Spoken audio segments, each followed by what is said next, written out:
Liboso na banda na ko se présenter nanu. Ngai kombo nanga Lukombo Mayala. Nazali moko ya bamakesa obazoko tambwisa misala ya bunduda Congo awa na mboka Europe, plus précisément awa na mboka Angleterre na mboka to na ville ya Birmingham. Alors, nakopesa bayenge ebele na bandeko nyonso oyo balandaka ngai partout na mokili.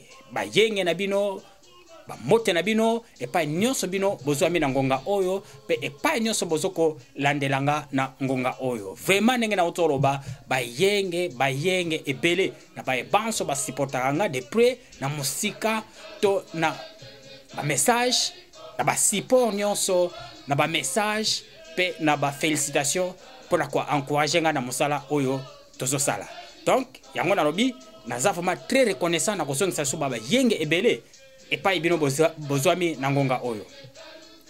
Alors ngonga elekaki ebele eleki mingi oyo nazalaki liboso na bino te, na yango nazwi courage to nazwi mukano ya ko ya lisusu liboso na bino lelo, et puis na banda koyaka na promettre bino ke na banda koyaka pona lingi na banda émission ya sika oyo tokobenga na kombo ya Congo Dieto. Émission ya sika na kombo Congo Dieto. Congo Dieto za nini? Congo Dieto eza journal oyo ekomamaka epaya Nlongia Congo ne mwanda nseme ne makandala. Journal ya bunduda Congo to journal ya BDK oyo ezokomama epaya Nlongia Congo oyo azoko teya oyo azoko panza sango oyo pe azoko prophétiser. Donc bato ebele bayebi yango te, mais natina na yango nalobi ke na bana kosala siko émission mobimba pona Congo Dieto oyo pona ko éveiller, pona ko kabola mayele, pona ko lakisana, pona ko se compléter ndambo oyo zangi yo pe ndambo oyo ezangi pa na ngai to se compléter pour to avancer. Alors ndenge na otoloba ngonga ebele eleki na mona ni te liboso na bino na zalaki te na zongi, mais message ni na ye nango lelo liboso na bino. Message na ye nango lelo ezali mokuse. Nasepelaka komona bato ebele bazoteya mateya ya mfumuki mbangu, mais bato ebele bazoteya yango n'importe comment, n'importe quoi, na sens nyonso. Ba mususu peut-être pour na kozanga ba information, ba mususu peut-être pour na ignorance, ba mususu peut-être pour na ba problème na ebité na sens na kolobelango. Mais tozomona ke ba mateya ebele ezoteyama na ndenge vraiment mususu sengelité na tina na yango na ye pour na ko tangela bino prophétie ya ye moko mfumuki mbangu oyo asala le 10 septembre 1921 na Mbanza-Nzanda. Na yango sikoyo na kotanga yango ndenge ezaleli, malgré le poto nanga ezavuma malamu te, mais yango te ekompeshenga na tanga to kabola maemanso oyo biso bana Congo to bandeko nyonso baninga bazanango bosenga. Na yango sikoyo na kosenga na bino bolanda yango très attentif, et puis oyo amonike na tangi mabe a corriger na ndenge na ye, oyo amonike na tangi bien te a corriger po awa esengaka complémentarité. Lopoto ezali monoko na biso te, ezali minoko bapaya. Donc na yango po yango ekomama na lopoto na kotanga yango na lopoto ndenge ezali, après na kolimbola, après na kosala ba analyse na mutu vraiment a fungula matoi a comprendre ayoka oyo mfumuki mbangu aloba futur ya mutu mwindu ya Afrique na mokili mobimba. Po efungola biso batu oyo bayebaka te ba comprendre pe bo jijango vraiment na bokebi nyonso. Matondo na yango na kobanda po to kende na lombangu, après toko sala ba analyse pe toko yeba ndenge nini toko sala. Matondo toko banda titre ya message oyo ezali nini?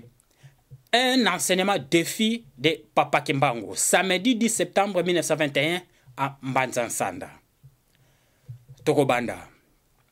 Chaque être humain a reçu un don spécifique pour témoigner de la grandeur de notre Créateur. Dieu parle à travers les hommes qu'il choisit.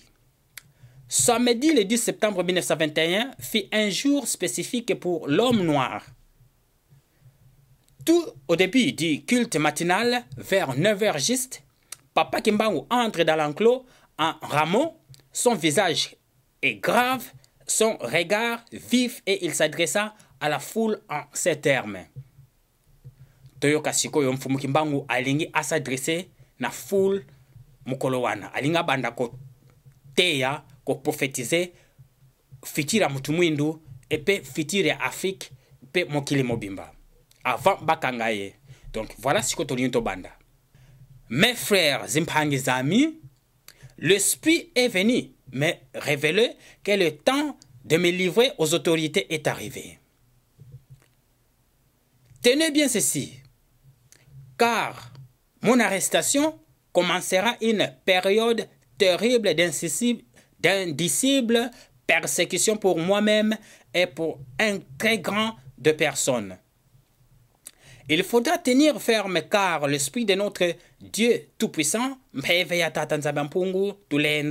ne nous abandonnera jamais. Il n'a jamais abandonné quiconque se confie en lui. Tokotanga et puis nako limbola après pour mosala eza vraiment makasi pour ce na baniko limbola natanga na limbola et kozala passe mingi. Mais nakotanga après na limboli. Alors na moi parti liboso to tangi na kanisi na batu oyo nyonso baloba ke Mfumu Kimbangu abatinda azalaka motinda mya Yesu na kanisi boyoki awa alobi bien ke ye atindama na Yesu te alobi te ke atindama na Yesu te mais awa azokoloba ke l'esprit de notre Dieu Tout-Puissant tatanzamba mpungu donc esprit oyo etinda kiye ezali esprit tatanzamba mpungu. Toko continuer toko limbola après. Les autorités gouvernementales Mfumu Zaluyalu vont imposer à ma personne physique un très long silence, mais elles ne parviendront jamais à détruire l'œuvre que j'ai accomplie, car elle vient de notre Dieu le Père. Certes, ma personne physique, Kinsunikame,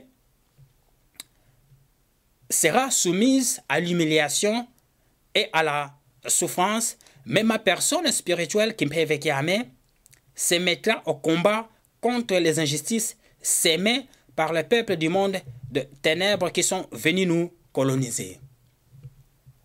Car j'ai été envoyé pour libérer le peuple du Congo, Kula Minkango, Congo, et de la race noire du monde, Zindombe, Zazo. L'homme noir deviendra blanc et l'homme blanc deviendra noir. Répétons le sous-sous. L'homme noir deviendra blanc et l'homme noir deviendra blanc et l'homme blanc deviendra noir. Mfumu Kimbangu azolo bela na posote. Awawa, tant azolo bake, l'homme noir deviendra blanc et l'homme blanc deviendra noir na couleur ya posote. Mais nako limbola yango très bien. Ezali l'homme noir tango akomi zonga na kati na ye, na conscience na ye, na boye, na culture na ye, na ba tradition na ye, na bonzambe na ye. Alors na epoque wana mutu mwindo akokoma mayele, akoleka mundele akokoma lokola mutu mwindo na ndenge tozaleli lelo na réalité ya lelo ke mutu mwindo azoko inventer te mais tozoko consommer kaka. Alors mundele akokoma na niveau wana po azalaka bongo liboso mais tangu ayeko latsa biso poso na ye. Donc oyo elingo loba boyebi na ye biso to remplacer na bozoba na ye bango bazwi ba boyebi oyo biso bakomi ko inventer. Mais tangu mutu mwindo ako zonga kati na ye akozwa conscience nde sikoyo ako banda ko inventer lisusu na sanso na mena lo posote mena ko expliquons le lisusu bien. Donc toujours continuer et l'homme noir deviendra blanc et l'homme blanc deviendra noir. Car les fondements spirituels et moraux, tels que les connaissons aujourd'hui, seront profondément ébranlés. Les guerres persisteront à travers le monde. Le Congo sera libre et l'Afrique aussi. Mais les décennies qui suivront la libération de l'Afrique seront terribles et atroces. Car tous les premiers gouvernants de l'Afrique libre travailleront au bénéfice des Blancs. Donc, le gouvernement nyonso oyo kolanda après libération d'Afrique, tant que qui indépendance, après indépendance, bako travailler toujours pour le bénéfice des Blancs, pour l'intérêt de Mindele. Un grand désordre spirituel et matériel s'installera. Les gouvernants Miyadi de l'Afrique entraîneront sur les conseils de Blancs leurs populations respectives dans des guerres meurtrières et s'entretueront.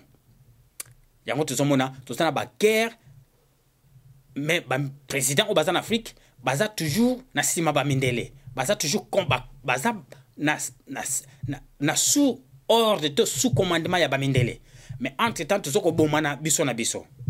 La misère s'installera. Beaucoup de jeunes quitteront l'Afrique dans l'esprit d'aller chercher le bien-être dans le pays de Blancs. Ils parleront toutes les langues de Blancs. Parmi eux, beaucoup seront séduits par la vie matérielle de Blancs.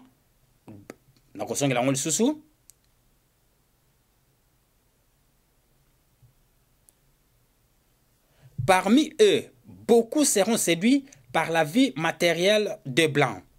Ainsi, ils deviendront la proie des Blancs. Nkuta Mindele. Il y aura beaucoup de mortalité parmi eux et certains ne reverront plus leurs parents. Il faudra une longue période pour que l'homme noir acquiert sa maturité spirituelle. Nakanisi alobiawa tolandango très bien. Il faudra une longue période pour que l'homme noir acquiert sa maturité spirituelle. Alobeli maturité religieuse, bien maturité christianisme, mais maturité spirituelle. Ceci lui permettra d'acquérir son indépendance matérielle. Alors, s'accomplira la troisième étape. Dans ceci naîtra un grand roi divin. Nayango ekobotama un grand roi divin. Il viendra avec ses trois pouvoirs: pouvoir spirituel, Kinzambi, pouvoir scientifique, Kima Zayu, et pouvoir politique, Kimayala. Alors, roi wana akoya na ba pouvoir misatu: pouvoir spirituel, pouvoir scientifique et pouvoir politique. Donc, roi wana akoya na ba pouvoir misatu. Alors, surtout tali nangonga oyoyo azarouate, mais tout ça na un grand maître spirituel ou azana trois pouvoirs. Otozolo bela, pouvoir politique, pouvoir scientifique et puis pouvoir spirituel. Tozo continue dans le molango après. Je serai moi-même le représentant de ce roi. Alobi akozala yemoko représentant ya roi wana. Je serai moi-même le représentant de ce rois. Pas physiquement, mais spirituellement. Je liquiderai l'humiliation que depuis le temps le plus reculé, l'on a cessé d'infliger aux Noirs.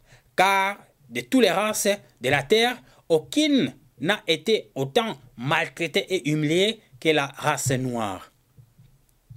Continuez à lire la Bible.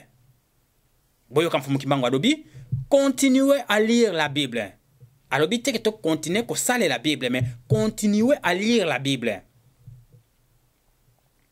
À travers ces écrits, vous arriverez à discerner les actes de ceux qui sont venus vous apporter ces livres et les écrits ou principes moraux contenus dans ces livres. Na ko répétant le sous pour très important bana Congo ba te belé basala ka confusion na esika oyoyo.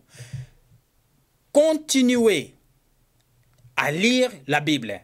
À travers ces écrits, vous arriverez à discerner les actes de ceux qui sont venus vous apporter ces livres et les écrits, principes moraux contenus dans ces livres. Donc, dans le livre, oyoyo, ils ont des principes moraux, moraux, na ba écrit o ezana kati wana soki bo discerner yango eko kumba bino na ba compréhension na eko pesa bino conscience ko comprendre buzoba o ezana kati livre o ezana kati livre na Bible po ezana ba contradiction et belé na kati livre wana ezana ba enseignement moko terrible. Donc c'est pour cela faut que bango alobaki ke bo continuer ko tanga yango tango boko discerner boko comprendre yango de à partir wana siko boko mama yele un longi pardon na kozonga sous place wana na télémaki. À travers ces écrits vous arriverez à discerner les actes de ceux qui sont venus vous apporter ces livres et les écrits ou principes moraux contenus dans ces livres. Il faut qu'un voleur soit saisi avec l'objet qu'il a volé. Il faut qu'un voleur soit saisi avec l'objet qu'il a volé. Tout nous répétons tout le temps pour tout comprendre. Nous aurons notre propre livre sacré dans lequel sont écrits des choses cachées pour la race noire et le peuple du Congo. Nous aurons notre propre livre sacré dans lequel sont écrits des choses cachées pour la race noire et le peuple du Congo. Un longi instructeur, enseignant, viendra avant mon retour pour écrire ces livres et préparer l'arrivée du roi. Nakati boyoki bien. Nakata ma komina ma parole ya mfumu Kimbango alobi nini toyoka lisusu pour ça très important. Un longi instructeur enseignant viendra avant mon retour pour écrire ces livres et préparer l'arrivée du roi. Donc, roi akoya, mais un longi akoya liboso ya roi pour akoma Bible sacrée, to livre sacré na biso batu mwindo, kula ekozala na mabomba mi ya biso batu mwindo. Il sera combattu par la génération de son temps. Mais petit à petit, beaucoup de gens comprendront et suivront son enseignement. Nous répétons le sous, mais nous répétons le sous, pardon. Il sera combattu par la génération, il sera combattu par la génération de son temps. Mais petit à petit, beaucoup de gens comprendront et suivront son enseignement. Car sans Saint-Longi, qui préparera le peuple Congo? Car sans Saint-Longi, qui préparera le peuple Congo?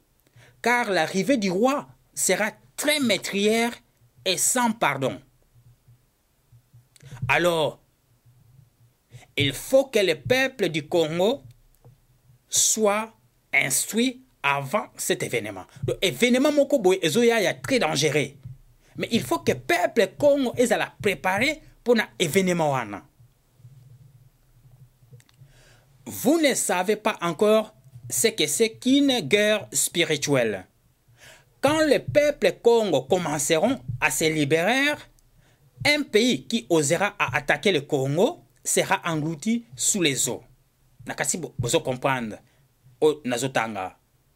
Alobi na répétant le sous, vous ne savez pas encore ce que c'est qu'une guerre spirituelle. Quand le peuple Congo commenceront à se libérer, un pays qui osera à attaquer le Congo sera englouti sous les eaux. vous ne connaissez pas encore la puissance de ceux qui sont envoyés par le Père Tout-Puissant. À quoi sert à l'homme de s'attaquer à Dieu si, le jour de sa mort, même s'il avait beaucoup de biens matériels, il n'a même pas le temps d'arranger son doigt? Vous ne savez pas de quoi est faite votre vie et pourquoi vous vivez. Vous ne savez pas de quoi est faite votre vie et pourquoi vous vivez, car exister physiquement, c'est apparaître comme presque rien. Pourquoi tuer votre prochain et espérer rester en vie et pour combien de temps? Dieu n'est pas le temps ni l'espace, il est tout dans le tout. Wena wakalunga. Dieu n'est pas le temps ni l'espace, il est un tout dans le tout. Wena wakalunga. La génération du Congo perdra tout. Place est très important pour te belé, bazo comprendre événement ozole kanamboka na bisoté. La génération du Congo perdra tout. Donc occupation otozalango, fumukimba aussi a prophétisé en okala que la génération Congo ba ko perdre nyos na mboka ekokende. Donc voilà, lelo mboka eza occupé. Mais si ko foto yeba siko mfumukimba alobito sala nini pour te récupérer mboka wana.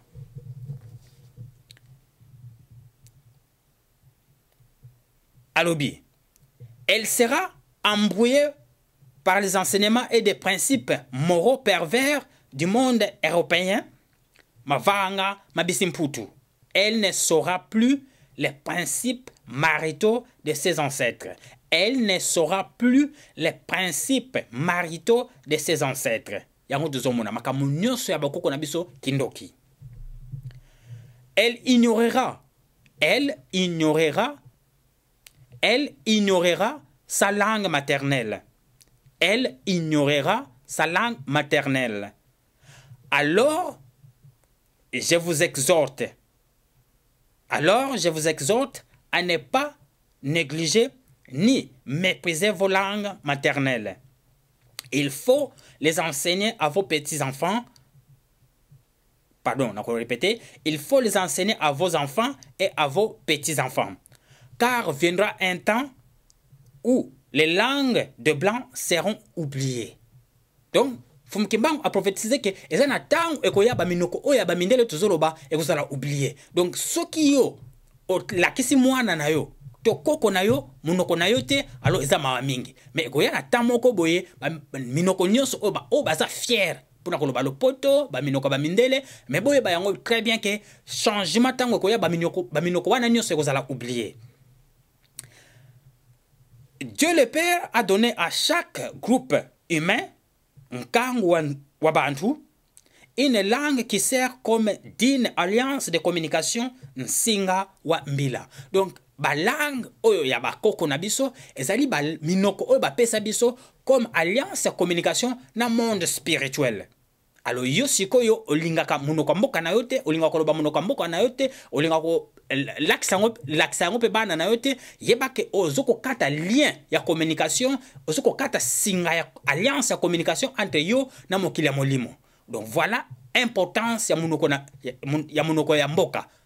Ezali pona communication na mokili ya molimo.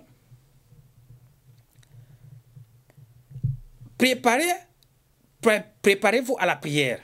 Donc, répétons, préparez-vous à la prière. Alors, prions. Tolanda fumukimbangu, ndenge nini alakisa biso ndenge ko sambela. Vraiment, place est très important.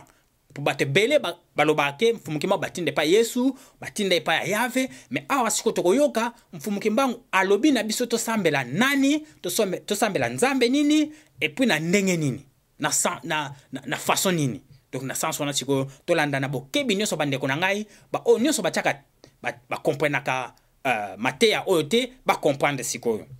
Alors tolanda fumukimbangu alobi na biso ndenge nini ko prier. Prière à vous tous les anges du trône céleste. Prière à vous tous, les anges du trône céleste, source de notre existence. Prière à vous tous, les anges du trône céleste, source de notre existence. Prière à vous, les 7 anges qui siègent à la cour de Dieu Tout-Puissant. Prière là où se lève le soleil et là où se couche le soleil. Prière là où se lève le soleil et là où se couche le soleil. Donc, azola biso ba direction ndenge na kosambela. Prière à l'est et à l'ouest. Prière à vous, notre Dieu, créateur solaire, Mbumbaloa. Nakanisi awa bo nabokebi nakosenga penda attention na ko répéter on ta 3 fois. Boyoka nzambe nini fumukembango aibisa biso tusambela. Alobi boye. Prière à vous, notre Dieu, prière à vous, notre Dieu, créateur solaire Mbumbaloa. Prière à vous, notre Dieu, créateur solaire Mbumbaloa. Alobi na biso Yesu te, alobi na biso Yahweh te, mais alobi notre Dieu, créateur solaire Mbumbaloa. Matondo, tout ça continue. Prière à vous, Dieu gouverneur de l'humanité Mpinanza. Nous répétons le sous-sous. Prière à vous, Dieu gouverneur de l'humanité Mpinanza. Prière à vous tous, les anges de la terre et de l'air. Prière à vous tous, les anges de la terre et de l'air. Mbasiza ntoto, mbasiza mupepe. Prière à vous tous, les anges qui gouvernent les eaux et le feu. Mbasi zamaza et mbasi zatia. Prière à vous, les grands esprits Congo, ne mwanda Congo. Bozola nangana bokebi, alobi, prière à vous, les grands esprits Congo, ne mwanda Congo. Alors, mboka na biso komo nango nini? Congo. Mais il y a un grand esprit Congo, un grand esprit oyo ebengami na kombo ya Congo, ne mwanda Congo. Alors, bobenda bilili bo comprendre origine ya kombo ya Congo na origine ya kombo ya Congo otutanango. Congo colonial na Congo ya Congo diantotila Congo ya ne mwanda Congo. Prière à vous tous les anges de la guerre qui gouvernent le centre du Congo, Mbasiza Mvita. Prière à vous tous les anges de la victoire, Mbasiza Lunungu, qui luttent dans les 4 coins du ciel et de la terre. Au nom de l'œuvre que vous m'avez confiée, au nom de l'œuvre que vous m'avez confiée devant les cieux et la terre, je le répète 3 fois. Faites à ce que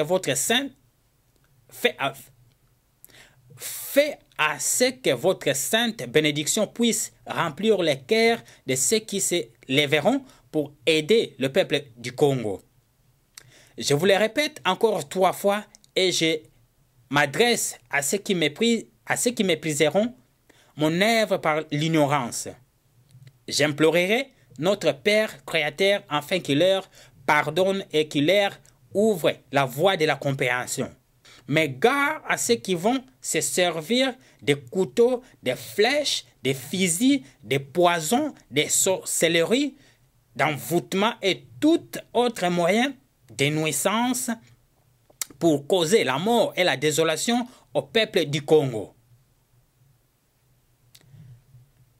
Ce genre de trans, qu'ils soient de blancs ou de noirs, qu'ils soient des Bakongo perdus ou des Bangala, qu'ils soient des Baluba ou des Swahili,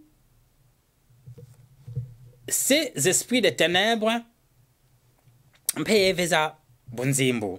je les jure au nom de tous les envoyés qui ont été tués au Congo, en Afrique, en Asie, en Amérique, en Europe, que leur esprit maudisant les ignobles individus, qu'ils soient détruits Répétant le sous-sous, je les jure au nom de tous les envoyés qui ont été tués au Congo, en Amérique, en Asie, en Europe, que leur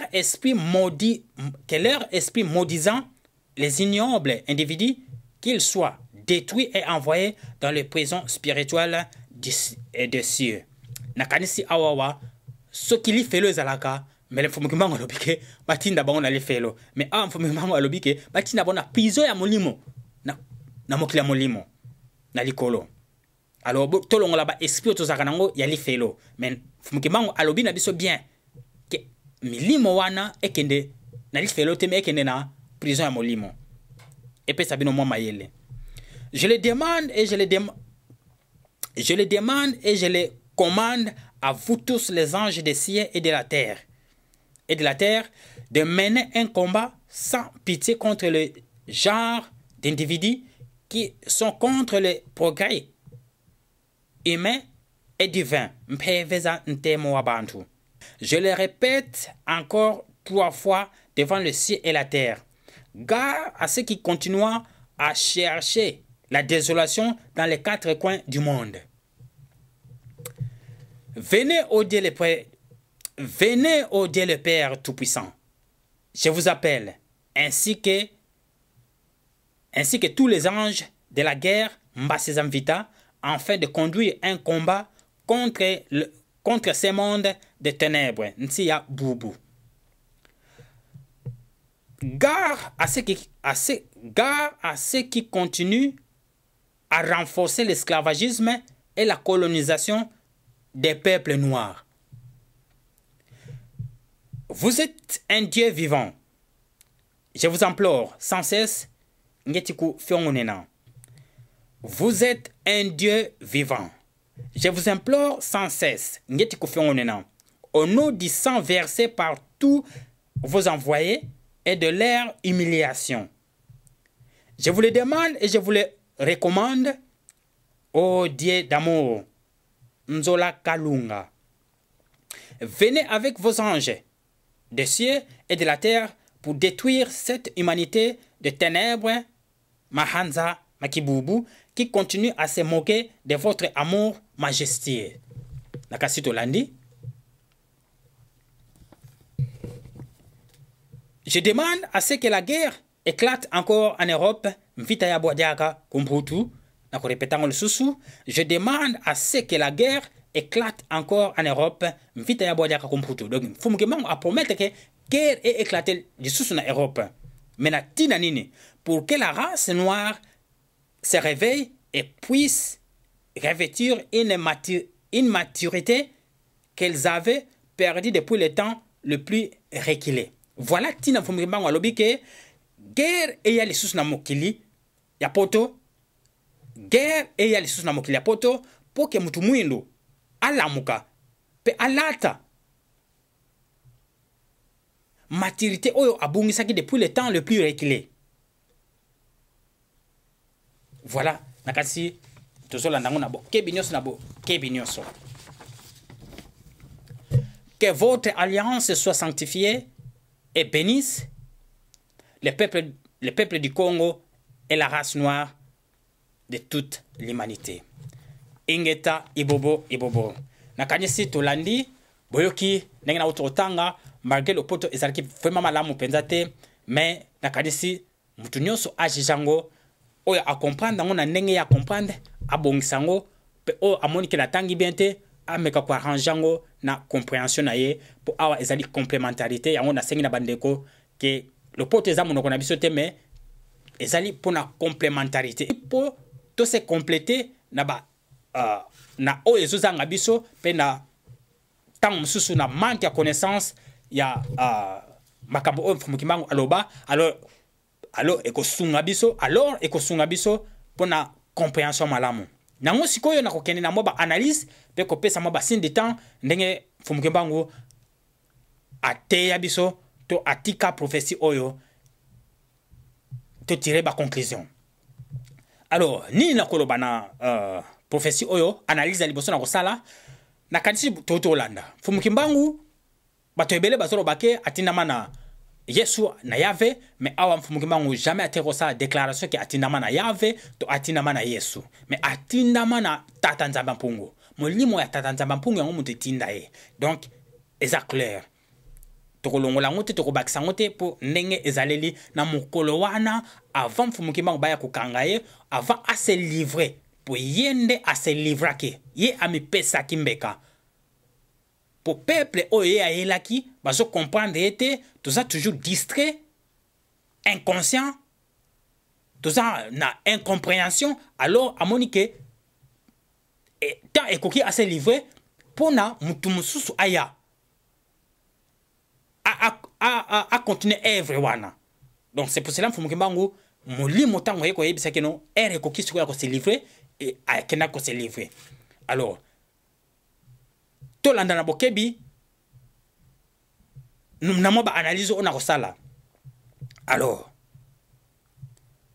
nakobanda nanu liboso na oyo babengi l'homme noir deviendra blanc et l'homme blanc deviendra noir. Na kanisi na banda ko pesa bino mo explication mais siko na ko limula ngo très bien. L'homme noir deviendra blanc et l'homme blanc deviendra noir na posote na auto expliquer liboso mais mutu mwindu tant à cause de conscience, à cause de cela, à cause de maturité, ya bouye, a komi kota na kati na ye, alors mutu mwindu akokoma mayele koleka mundele. Tuna sens wana mfumukimbangu azoro bake, l'homme noir deviendra blanc et l'homme blanc deviendra noir. Toko banda ko inventé. Toko banda ko kamusa pe mokili po to kamusa mokili na civilisation ya liboso ya Egypte, mais siko toko kamusa so mokili po il suffit mutu mundu azwa conscience ye moko azonga na kati na ye azongela boye nde mutu mundu abandine ko kamusa mokili. Donc na sens wana mfumukimbangu alobaki ke mutu mundu akokoma mundele akokoma mutu mundu na posote mena bongo. Alors Mfumukimbangu alobaki un enseignant, un instructeur akoya po aya kokoma Bible ya batu mwindu. Kuna uzana mabomba mi ya batu mwindu. Mais mon cher, Mfumukimbangu alobi yango très bien. Na mutu nyonso oyo aza mundimi ya Mfumukimbangu po batebele baza bandimi. Mais na batu nyonso oyo baza bandime ya Mfumukimbangu to bandime la Mfumukimbangu, pourquoi ko ignorer maloba ya Mfumukimbangu, prophétie ya Mfumukimbangu. Po yemo ko Mfumukimbangu alobaki un enseignant, un longi viendra pour nakoya kokoma livre sacré ya mutu mwindu. Mais alors que un longi, un enseignant azawana akomi livre sacré ya mutu mwindu. Oto bengi na kombo ya Makongo. To makaba, mais alors que batu mwindu balingi kutukoyoka livre wana, kombo livre wana, balingi kutukoyoka, balingi kutukoyeba yangote. Alors, est-ce que vous avez vraiment, na matambe ya Mfumukimbangu, vous avez vraiment recommandation ya Mfumukimbangu? Donc, c'est pour cela, nazoro bake, batu ebele bazoko limiter Mfumukimbangu que il est le seul sauveur. Ba déclaration ebele zubi make Mfumukimbangu aza le seul sauveur, mais Mfumukimbangu alobite que ye aza le seul sauveur. Mais Mfumukimbangu azalaki to aza aza messager comme envoyé nyonso o batindama na mabele na biso comme Yaya Mafuta, Mama Vita Kimpa, tous les messagers au baya. Donc Mfumukimbangu aza pe parmi ba messager wana, mais alobaki ye moko ke un longi akoya na sima na ye akoya kokoma livre sacré o ya batu mwindu. Mais ye akozala na kati ya longi wana, akozala na kati ya envoyé wana pona kolongola humiliation po asala musala na ye malamu o humiliation o ba chaka toujours na mutu mwindu. Mais alors que longi azawana ne mona tseme ne makadala akomi livre sacré, mais batebele balingi kutukoyoka ngote apesa ona bakimbangiste ba budango azo pesa ngona ba pasteur rebelle, pasteur chrétien bazo budango bazo ko continuer toujours ko landa livre to Bible oyo ya ba mipaya o ba yila biso livre wana o Mfumukimbangu nenga utolobake bo comprendre tango botangi livre Bible wana ya ba chrétien kaka kuna boko solola maye oyo muyibi ayila kibino. Mais alors que Bible na biso si ekomami bazopesa bino livre na te bolinga kolanda livre oyo muyibi ayela kibino. Voilà ce qui boyokaka to boza bandimi mfumu kimbangu. Alors il faut tout ça là le nécessaire to landa matambe na ba misala na ye. To ça la recommandation ya mfumu kimbangu, to ça la oye alobi to ça là mais kolobaka kate mais to ça là to landa matambe na ye. Yango biso to ça la kana bundia ko to comprendre message ya mfumu kimbangu. Alors to za ba limité ya mfumu kimbangu mais to za ba sali ya mfumu kimbangu. To zo landa to zo sala misala oye atinda to sala. Donc voilà, l'onya kongo ne monantsemi ne makandala azawana akoma déjà livre na biso sacré yango biso oyo to salela kana bundira Congo. A prophétiser ba mangambe belé. Ba jeune ebele ba ko quitter Afrique pona koya na Europe pona susa ko luka vie. Mais ba ko koma ba pro ya ba mindele. Mais yango to zomona. Ebele ba ko ba jeune ebele ba ko zonga susu mboka te ba ko tika ko mona su ba parana ba ko te ba okufela awa. Ba bi bembe ndenge na ndenge ninte otuzokunda. Na Europa ba jeune bazokufa ya modèle bako yina balang na bango toko yina balang na biso mais yango tuzomona mutu mwindu akomi soka zolo ba français ko leka kutu français mais alobi ke balang wana toko bosa na yango ekozana tamoko ekoya toko bosa na balang wana.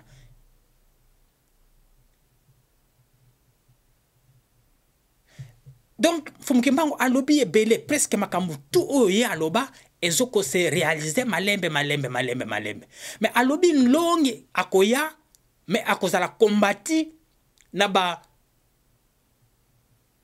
batu âge na ye. Mais yango tuzomona batu ebele ba apprendre na Bunduda Congo mais le même batu bazoko combattre les sous Bunduda Congo et puis nlongi ya Congo. Ezali kamoko kamote pour et comment déjà Mfumu Kimbangu si a prophétiser yango. Bino batu obolanda ka batuana osala bo jijaka makamu na bango et puis bo jije misala na bango po bo comprendre que batu baza ko bunga to baza na nzela. Po Mfumu Kimbangu asi alerta biso na point wana. Donc voilà ebele ba yekoli na Bunduda Congo ba ke basali ba mouvement na bango ba komi susu contre Bunduda Congo et contre Longia Congo. Mais ezali kamako kamo tene na otoloba Mfumu Kimbangu déjà si ala ki sabiso nzela.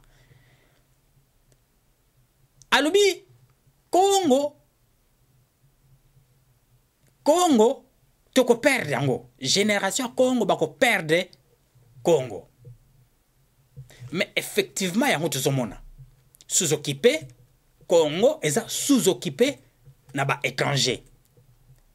Mais ezali kamboko kamwate mais il faut comprendre prophétie Mfumu Kimbangu que Congo ekozala na moment moko ekozala sous occupation. Donc lelo prophétie Mfumu Kimbangu et s'accomplir Congo est sous occupation. Mais qu'est-ce qu'il faut faire maintenant? Alobi na biso tango Congo ekobanda ko se libérer. Pays oyo ekomeka ekozala englouti sous les eaux. Alors il faut longi aya a préparer bana Congo pour na événement oyo ekoya ya libération ya Congo.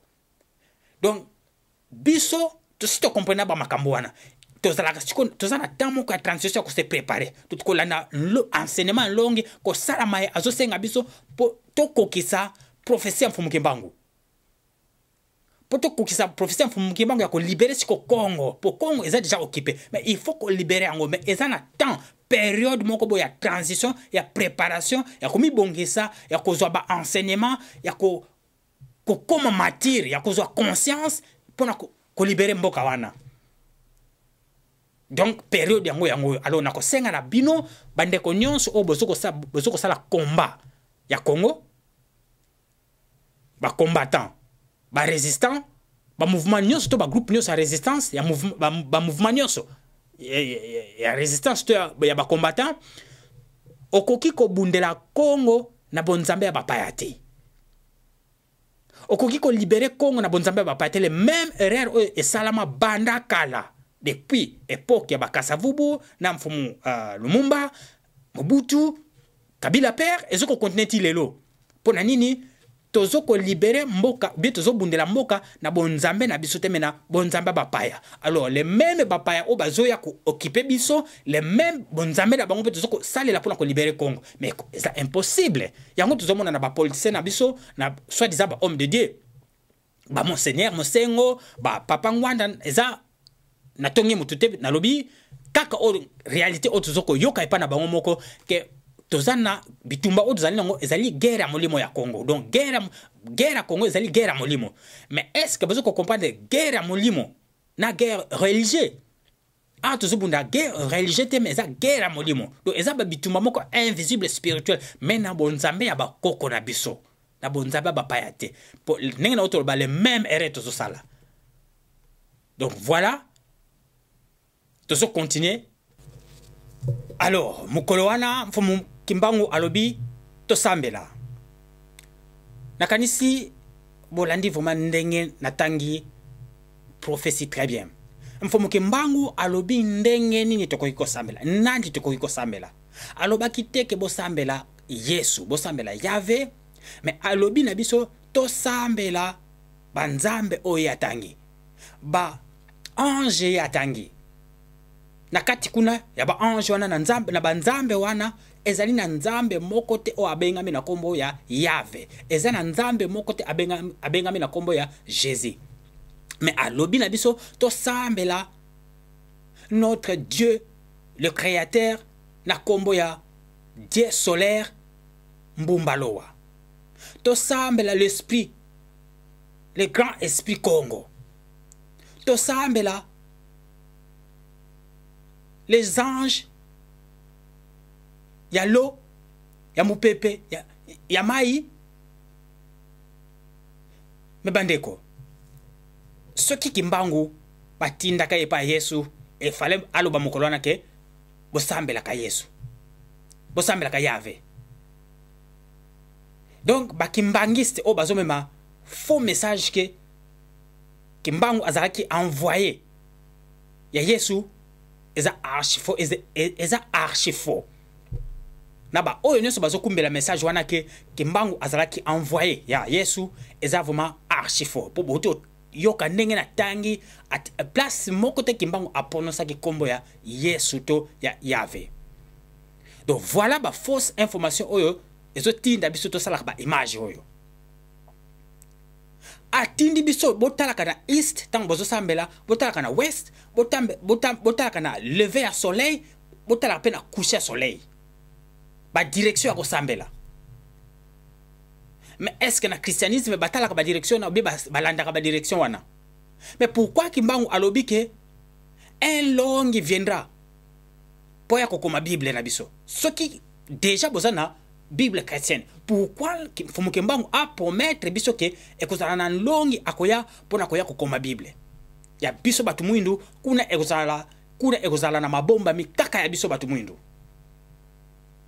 Donc nakanisi to landi bien prophétie moko na moko a tiré conclusion. Mais biso na bundu da Congo tozalaka ba makesa, toza ba ndimité, toza ba croyante. Mutu ko se limité te ozala croyant, ozala kaka mundimi. Non. Na makesa aza mutu moko alongwe na degré wana ya croyance na ya kibundimi. Akomi kesa oyo asosoli abandi siko kosala expérience ya conscience na ye. To azui conscience abandi siko kosala expérience ya conscience na ye. Donc degré mususu alongo ya degré ya kimundimi na degré ya croyant. Kozala incroyant, kozala mundimi eza maladie moko munene. Donc oza inconscient mais ondima kaka oba ebisaka yo o croya kaka na oba zo ebisa yo mais yo moko oza inconscient ya ko sosola. Donc voilà oba bengi mundimi. Alors bafunda kangula zamba na ngula mboka te. Ba problème à Congo eza ya Congo. Mais bozo kamata yango bozo kofunda ngo na ba mindele na ba koko ya ba mindele. Mais bozo sala nini? Spiritualité ezali religion te. De temps bozo ko funda ba problème à Congo na ba koko ba mindele na religion na bino bozo benga ba mindele ba ko longola bino na souffrance mais Kimbangu jamais atira ko lobake ba mindele ba longola biso na souffrance puisque yekuta a combattre ki ba mindele na terrain na biso na Congo a combattre ki ba mindele. Alors yango na auto lobake ba funda kangula zamba to ba funda kangula mboka na ngula zamba te. Na bunduda Congo to sala ka révolution culturelle. Révolution culturelle veut dire révolution eza bitumbate mais révolution ezali kolongo la mentalité oyo ba implanta ki biso na ba colon. Ko dégager ba mentalité nyonso oyo ba implanta ki biso na ba mindele. Toto zonga na bo biso na kati na biso po mundele avant aya akuta ki biso tozaki na bonzambe pe tozalaka na bonzambe na biso. Donc, yango to sala kana bundila Congo, ko sala révolution culturelle. Culturelle veut dire révolution culturelle veut dire ba langue o ba imposa kibiso, fumuki mango alobi ki ba langue wana un jour ko kende, bonzambe o batikela kibiso, bonzambe wana ko kende, Biblia na bango yo kende, éducation système éducatif, il faut elongwa minoko, faut elongwa donc ba révolution culturelle pardon, ba révolution culturelle ba révolution culturelle auto sala kana bunduja kongonde yangwana mais alors que mundele azolinga teke mutu mwindu alongwa na buwumbu na ye donc il faut to tikala kana buwumbu na ye na éducation na système éducatif na ye na langue na ye na spiritualité to bonzambe na ye pour akonza kabiso mais alors ke mfumuki mbango alobake ekozala na tamoko babiloko nyonso wana ekolongwa donc voilà oyo mfumuki mbango ateya ebele a prophétiser ebele. Mais n'est pas autour de temps examuke mais to banda ko salaka toujours ko répéter pour batba zo conscience pour biso a tuzali ko réhabiliter culture ba ko na biso ko réhabiliter conscience a mutu mwindu enfin to comme mature ndenge mfumuki bango lobaki to comme mature pour to indépendance spirituelle indépendance politique na indépendance scientifique o kimbango a prometa biso mais alobaki ko yana un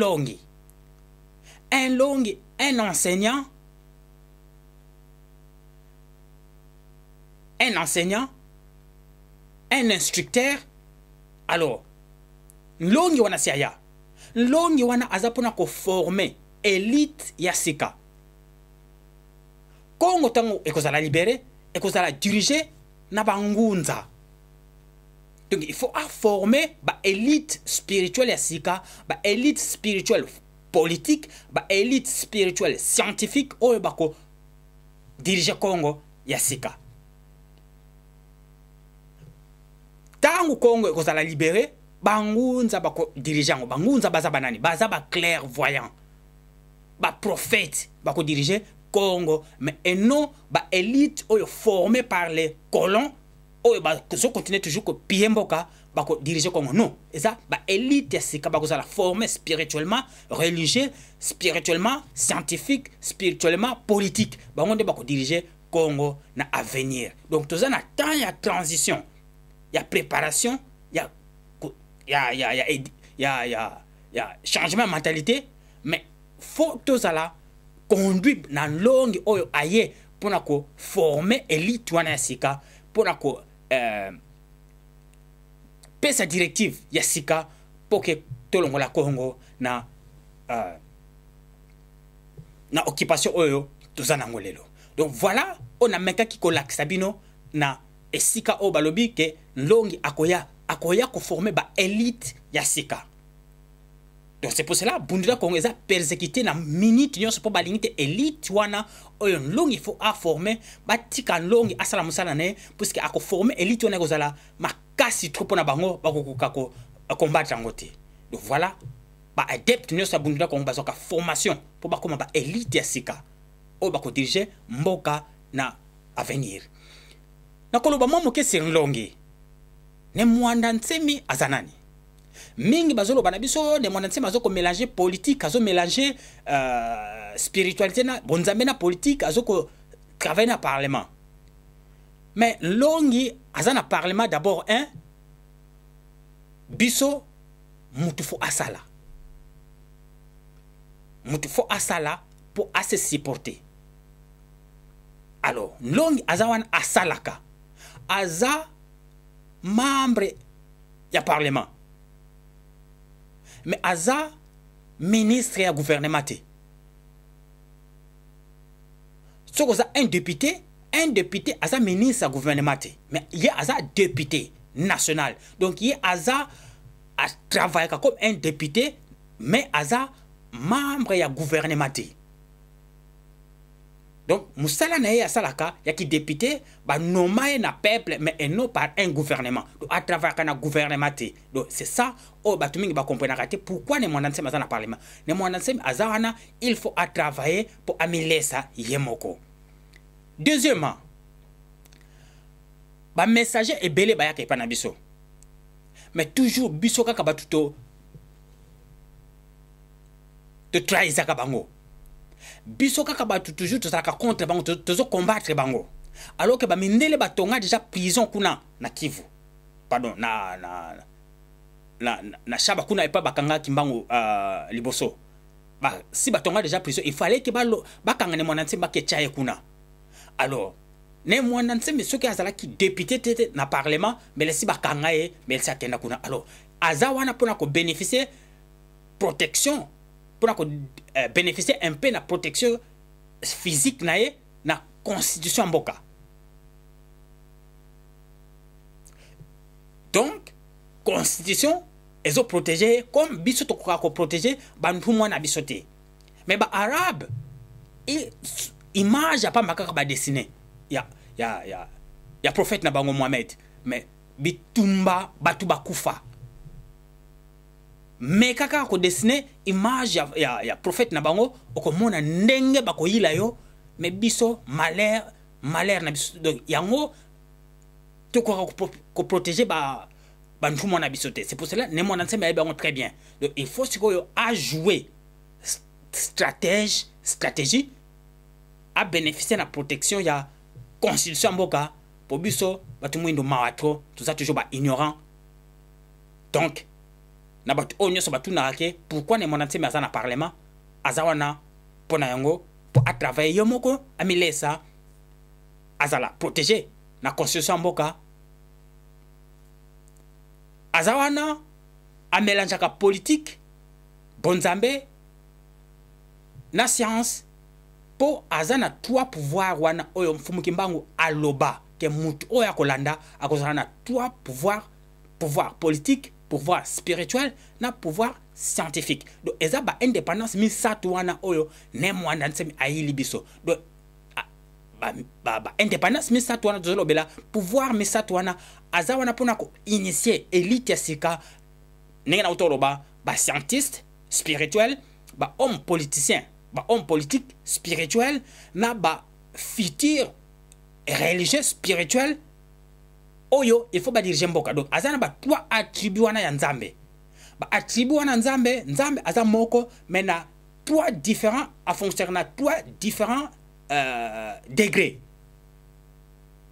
Donc yango bomonaka tozalaka na trois couleurs na bundu da Congo. Donc eza trois degrés à fonctionnement ya créateur. Donc nzambe aza créateur, donc aza scientiste. Nzambe aza roi, donc aza politicien. Nzambe aza amour, donc aza religieux to spirituel. Donc na amour nae azoko manifester bon nzambe. Na créativité nae azoko manifester science. Pe na ordre nae azoko manifester pouvoir to politique. Azo diriger mokili. Donc tous les trois attributs wana ezaka nzambe na trois différents degrés otozolobela. Donc yango oyo sikone mwanda nsemi aza pona ko initier biso ba Congo poto ko diriger mboka na biso na mikolezo ya. Donc voilà oyo ngai na meki ko lakisa bino concernant ne mwanda nsemi. Donc ne mwanda nsemi aza wana azoko initier tous les mutu pour la préparation ya libération ya mutu mwindu spirituellement, politiquement et puis scientifique. Donc il faut ko inventer, il faut comme capable ya ko se diriger et puis to koma connecter na mokili ya molimo na nature na monde ancestral. Donc voilà, oyo na meko la Sabino, na maimatali, prophétie mfumukimbangu, na ba o nyoso bazoteya mfumukimbangu, contrairement, bazoko ignorer longi ton messager ntumwa oya prophétiser akoya simanaye pona ko continuer ba œuvre naye. Donc voilà, obiso to sala kana bunda ko ezali pona continuité ya œuvre mfumukimbangu pour to atteindre objectif naye, pour to kokisa prophétie naye. Donc biso to zawana to lobaka kateme to salaka to landaka matambe mfumukimbangu. Alors nazo yebisa bino bande konanga ke bozala ba limité ba croyante mais beaucoup ba travailler ba misali ya mfumukimbangu. Mais na sima mutu oyo a prophétisa comme maître instructeur pour instruire, pour former futur élite africain, futur élite ya Congo, pour toujours relève na futur mboka na biso. Ndenge na utoloba na koyana émission oyo babengi na komba Congo dieto, mais chaque dimanche to sangana na Malika House de 12h30 ti 15h15 kuna toyekolaka bonzambe na biso, to pratikaka bonzambe na biso, pe toyekolaka makambo ebele pour ko former élite sika. Zikwa ezali église te, mais zikwa ezali centre ya formation. Donc tozali à Birmingham na Malika House numéro 81 George Street na Los Angeles B19 1NS. Na ko cha badresse wana mutunoso azana posa ko contacter biso pe a rejoindre biso. Donc na pesi bino lisusu bayenge mingi ba matondo mingi na ndenge bolaninga vraiment attentif na sengi ba matondo mingi na bino nyonso, et puis na ko senga que mai ona limolite bo meka lisusu ko landela yango, comme ça mutu na mutu a soit conscience à se situer na esika nini azali. Na ko meka kolobela mwa muke na esika na bana o babenge bana bilembo. Bana bilembo ba siwa dimbu. Bana bilembo baza bana o batindama pour la libération ya Congo. Mais baza bana moko il faut bazala former spirituellement, scientifiquement pour baza na bilembo na mitu na bango. Bana ebele otozo benga bashege, mais baza bana o batindami mususu. Bana o batinda ba mususu bazo benga bandoki, mais non, baza na ba don spirituel, mais bazo ko comprendre bango te. Baza ba inventaire, ba mususu baza ba inventaire, ba mususu baza ba génie. Mais bazo benga ba bandoki. Donc na linko lobela vraiment na linko kota pena na muzindo na sika wana teme na limite yango na kosala émission mobimba pona yango. Donc na sengi bino pena matondo, et puis na songe sele bino bayenge pe ba matondo mingi na tiki bino mais to komona na mission ezolanda mukuma mfumweto ne mwanda Congo tulombele bo ingeta lusala muyenge ingeta.